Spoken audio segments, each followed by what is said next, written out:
नमस्कार दोस्तों, dream academy के ऑफिशियल यूट्यूब चैनल पर आप सभी का बहुत बहुत स्वागत है।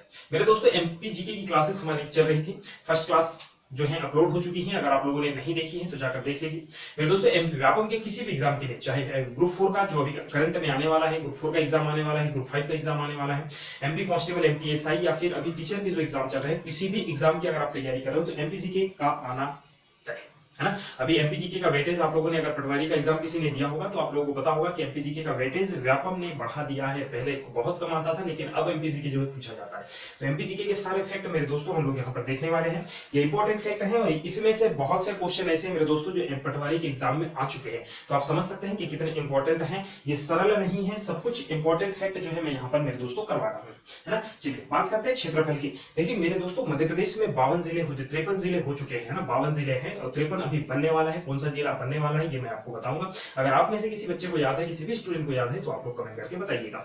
देखिए ठीक है, अभी लास्ट वीडियो के लास्ट में मैं आपको बताने वाला हूं कि कौन सा जिला है जो 53 नंबर का बनने वाला है। ठीक है, चलिए बात करते हैं क्षेत्रफल की दृष्टि से। अगर हम देखें कि सबसे बड़ा जिला कौन सा है मध्य प्रदेश में, क्षेत्रफल में या एरिया की बात हम करें तो एरिया में सबसे बड़ा जिला कौन सा है, जनसंख्या में सबसे बड़ा जिला कौन सा है, सबसे ज्यादा लिंगानुपात हमारे यहाँ मध्य प्रदेश में किस जिले में है, ये सब कुछ मेरे दोस्तों यहाँ पर देखने वाले हैं। देखिए सबसे बड़ा जिला की बात करें तो हमारे पास अभी 52 जिले हैं, 53 बन गया है। कौन सा, रीवा से एक मऊगंज कर दिया है ना। मऊगंज जो है नया जिला बना है, कौन से नंबर का, 53वां नंबर का है। और वो किससे अलग होकर बना है, रीवा से अलग होकर बना है, ये याद रखिएगा। तो अभी देखिए इन सभी जिलों में सबसे बड़ा जिला कौन सा है, छिंदवाड़ा मेरे दोस्तों सबसे बड़ा जिला है। और वो भी क्षेत्रफल के अनुसार। क्षेत्रफल याद रखने की जरूरत नहीं है। मध्य प्रदेश का क्षेत्रफल आपको याद होना चाहिए, कितना बताया था, 3,08,000 है ना। 3,08,252 वर्ग किलोमीटर जो है मध्य प्रदेश का क्षेत्रफल मैंने आप लोगों को बताया था, तो वो याद रखना है। सबसे बड़ा जिला की बात करें तो सबसे बड़ा जिला छिंदवाड़ा है और सबसे छोटा जिला मेरे दोस्तों कौन सा है,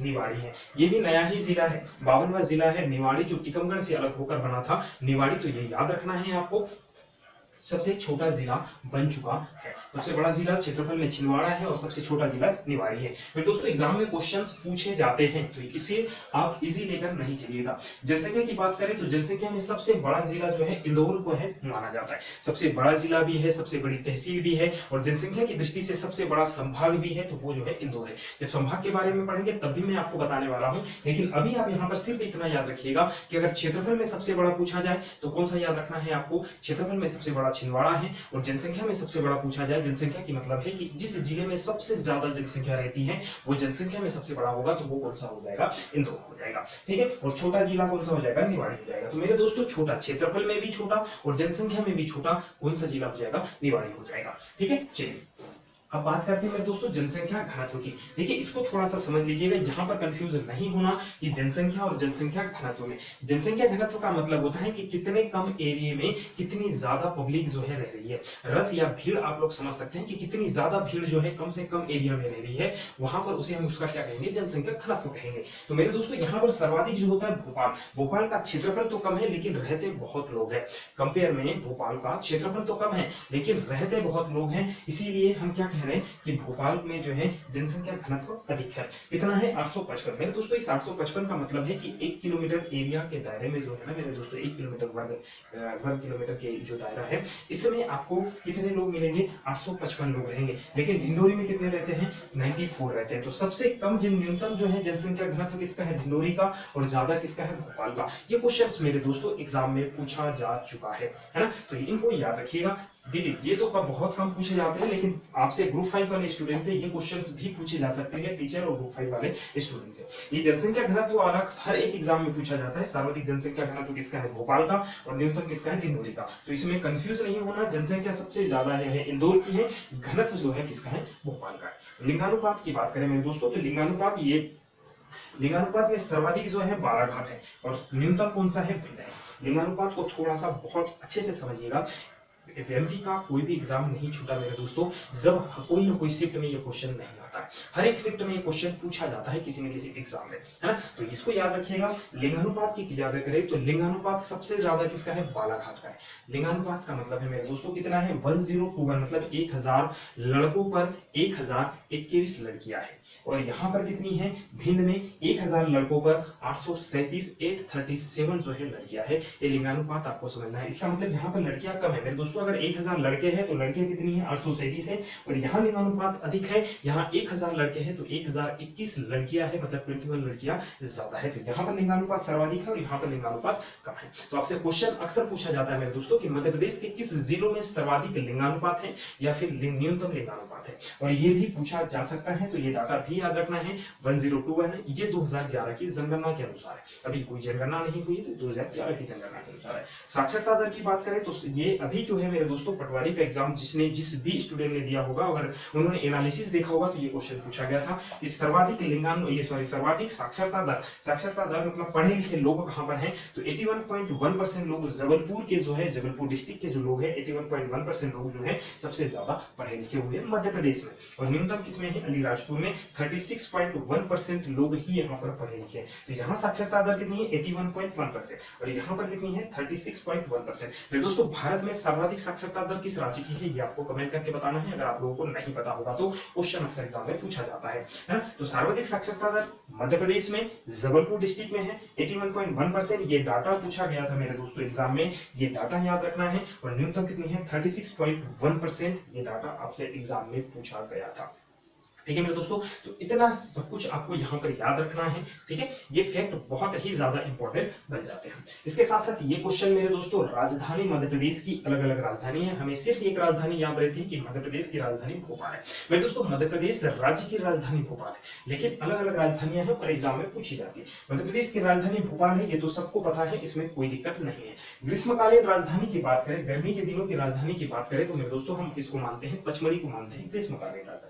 व्यवसायिक राजधानी मेरे दोस्तों आपको इतना तो पता होगा कि सबसे ज्यादा इंडस्ट्री हमारे यहाँ कहाँ पे है, इंदौर में है, भोपाल। अगर मध्य प्रदेश की बात करें तो इंदौर में है। तो व्यवसायिक यानी कि सबसे ज्यादा व्यवसाय या फिर राजस्व की राजधानी की बात करें तो वो कौन सी हो जाएगी, इंदौर हो जाएगी। व्यवसायिक बिजनेस के मामले में अगर हम बात करें तो बिजनेस के मामले में हम किसको कहेंगे, इंदौर को कहेंगे। खेल राजधानी, खेल मेरे दोस्तों क्रिकेट जब होता है तो आपको पता है कहां पर होता है, इंदौर में होता है ना। नॉर्मल क्रिकेट की बात नहीं करें, नेशनल इंटरनेशनल क्रिकेट भी हमारे इंदौर में होता है। कौन सा स्टेडियम है इंदौर में, अहिल्याबाई होलकर स्टेडियम जो है इंदौर का, यहाँ पर मैक्सिमम मैच होते हैं, या और भी गेम जो है यहाँ पर मैक्सिमम है। कहां पर, इंदौर में। तो हम खेल राजधानी भी किसको कहेंगे, इंदौर में, इंदौर को कहेंगे।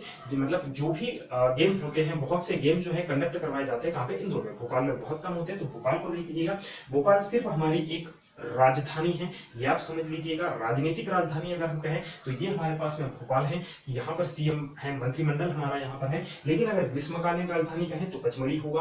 व्यवसायिक की बात करें, बिजनेस की बात करें तो इंदौर होगा। खेल की बात करें तो इंदौर होगा। मेरे दोस्तों कोयला की बात करें तो कौन सी राजधानी होगी, कोयला राजधानी भी सिंगरौली होगी। और एक है ऊर्जा राजधानी, सिंगरौली में पावर प्लांट आप लोगों ने सुना होगा, सिंगरौली में पावर प्लांट है, सुना होगा। तो ऊर्जा राजधानी और कोयला राजधानी दोनों कौन सी होने वाली है, सिंगरौली होने वाली है। मेरे दोस्तों संस्कार राजधानी बहुत बार एग्जाम में पूछा जाता है, एग्जाम में सारे में कोई भी क्वेश्चन, लेकिन ये क्वेश्चन पूछा गया है।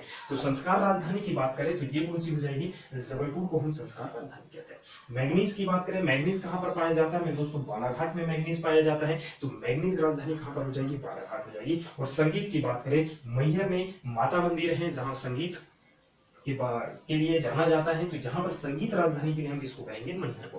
तो ये मेरे दोस्तों मध्य प्रदेश की एक राजधानी नहीं भोपाल, ये अलग अलग राजधानी है जिनका नाम आपको याद रखना है। जैसे आप लोगों ने मध्य प्रदेश के अलग अलग नाम याद रखे थे, वही मध्य प्रदेश की अलग अलग राजधानी आप लोगों को मेरे दोस्तों याद रखना है। ठीक है, तो ये फैक्ट और ये फैक्ट बहुत ज्यादा इंपॉर्टेंट बन जाता है, जो हर बार एग्जाम में पूछा जाता है। ठीक है, चलिए मध्य प्रदेश के पड़ोसी राज्य की बात करें मेरे दोस्तों, ये पिछले वीडियो में भी था लेकिन हम डिस्कस नहीं कर पाए थे। तो ये पड़ोसी राज्य है मेरे दोस्तों। मध्य प्रदेश का मैप आप लोगों को स्क्रीन पर दिख रहा होगा। इस स्क्रीन पर जो मैप है इसमें आप थोड़ा सा ध्यान से देखिएगा। उत्तर प्रदेश जो है सबसे ऊपर उत्तर में आपको देखने को मिलेगा, है उत्तर प्रदेश सबसे ज्यादा ऊपर में उत्तर में देखने को मिलेगा। ऊपर साइड उत्तर होता है, तो उत्तर प्रदेश हमारा कहां पे हो गया, उत्तर में। और मेरे से लगने वाली सबसे बड़ी किसकी है, उत्तर प्रदेश से। हाँ, इसको याद रखिएगा कि मध्य प्रदेश से लगने वाली सबसे बड़ी सीमा जो है किस राज्य की है, उत्तर प्रदेश की जो है उत्तर में। छत्तीसगढ़ की बात करें मेरे दोस्तों, पूर्व साइड में आप देख लीजिएगा मैप में, पूर्व में छत्तीसगढ़ आपको देखने को मिलेगा। महाराष्ट्र आपको उत्तर में यानी कि सबसे नीचे देखने को मिलेगा। पश्चिम में गुजरात और राजस्थान मेरे दोस्तों देखने को मिलेगा। अगर आपसे क्वेश्चन में पूछा जाता है कि मध्य प्रदेश से किस राज्य की सबसे कम सीमा जो है छूती है या सबसे कम सीमा जो है लगती है, तो वो कौन सा हो जाएगा, गुजरात हो जाएगा, है ना। मध्य प्रदेश से लगने वाली सबसे छोटी सीमा किसकी है? मध्य प्रदेश से लगने वाली सबसे छोटी सीमा किस राज्य की है? तो ये है मेरे दोस्तों गुजरात की। तो ये तो फैक्ट आपको याद रखना है। क्या रखना है कि उत्तर प्रदेश जो मध्य प्रदेश से लगने वाली सबसे बड़ी सीमा है, यानी कि सबसे बड़ा एरिया जो है उत्तर प्रदेश ने कवर कर रखा है, और सबसे छोटा जो है 2 ही जिले हैं मेरे दोस्तों।